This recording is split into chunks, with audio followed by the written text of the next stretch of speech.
मैं मकराज जोधपुर से। आज गांधी जी की जन्म जयंती पर अपना व्यक्तित्व रखना चाहूंगा। एक पंक्ति के माध्यम से मैं अपनी वाणी की शुरुआत करूंगा कि मुस्कुरा कर देशभक्ति का अंजाम भरता हूँ, मुस्कुरा कर देशभक्ति का अंजाम भरता हूँ। अपने जज्बातों को आप सबके गुलाम करता हूँ, अपने जज्बातों को आप सबके गुलाम करता हूँ। मेरे गुरुदेव परमहंस ने यही तालीम दी है सज्जनों, मेरे गुरुदेव परमहंस ने यही तालीम दी है सज्जनों। अपने व्यक्तित्व को प्रारंभ करने से पहले आप सबको झुककर प्रणाम करना है। जैसा कि आप सबको विदित है कि आज ही के दिन गांधी जी का जन्म हुआ था। गांधी जी और एक महान विभूति जिसका नाम लाल बहादुर शास्त्री, उन दोनों का जन्म हुआ था आज के दिन। तो गांधी जी का एक व्यक्तित्व है कि उन्होंने कहा कि अगर खुद को स्वयं में देखना चाहते हो तो स्वयं को दूसरों की सेवा के लिए समर्पित कर दो।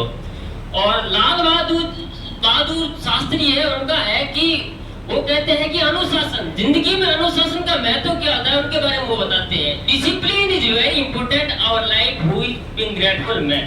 यानी कि अनुशासन विद्यार्थी का आभूषण है। जिस प्रकार आभूषण महिला की शोभा को बढ़ाता है, उस प्रकार अनुशासन विद्यार्थी को शोभा बढ़ा देता है।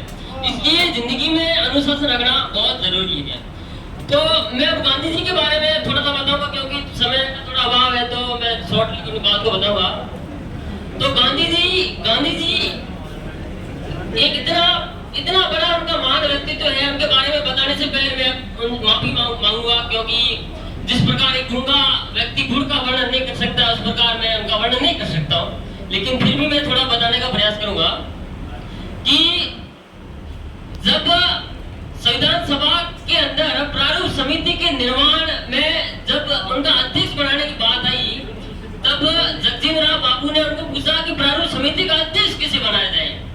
तो उन्होंने कहा कि अध्यक्ष डॉक्टर भीमराव अम्बेडकर को बना दिया जाए।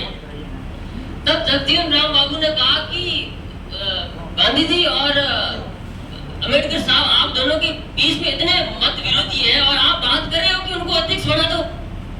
तब गांधी ने एक वक्तव्य कहा कि मेरा और अम्बेडकर साहब का वैसा एक मतभेद हो सकता है, लेकिन उस बंदे के अंदर इतनी क्वालिटी है कि उनको प्रारूप समिति का अध्यक्ष नहीं बनेंगे तो संविधान का खाका बनाने से कोई मतलब नहीं है। देखो आप मतलब गांधी जी का व्यक्तित्व देखो। गांधी जी ने कहा कि मेरे वैचारिक मतभेद होने की वजह से अपन दुनिया का मतलब ऐसा बुरा नहीं कर सकते हैं। एक बात ये, और आगे मैं बताऊं गांधी जी के बारे में। गांधी जी को मतलब अपन सीमित तक आज के वर्तमान परिदृश्य में समझते हैं कि गांधी क्या है। तो गांधी जब कोई सिपाही अपने को जब किसी सार्वजनिक स्थल पर मतलब अपन कुछ करते हैं, बाइक पर अपने को पकड़ लेता है तो अपन एक नोट बताते हैं तो वो अपने को छोड़ देता है। वो गांधी मतलब इतनी बताने से अपने को ये मतलब छोड़ देता है। तो गांधी जी की आप परछाई देखिए, गांधी क्या थे। एक बात मैं और बताऊं गांधी जी के बारे में आपको।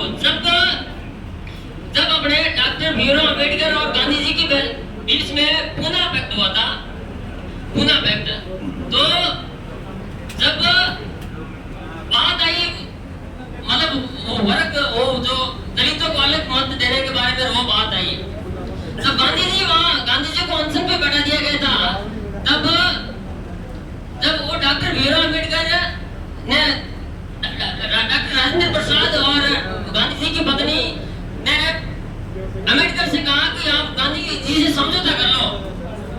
तब डॉक्टर भीमराव अम्बेडकर गांधी जी के पास में गए, तब ये पूना पैक्ट हुआ था। और एक छोटी सी बात गांधी जी के बारे में और बताऊं मैं आपको कि जब गांधी जी ब्रिटिश संसद में सड़ रहे थे, तब उसने कहा था, अपने सचिव ने कहा था कि अर्ध नंगा फकीर क्या करेगा। इसी के साथ में एक पंक्ति के माध्यम से अपनी वाणी को विराम दूंगा कि बन सको तो पर्वत की चोटी बनना, बन सको तो पर्वत की चोटी बनना, बन सको तो पर्वत की चोटी बनना।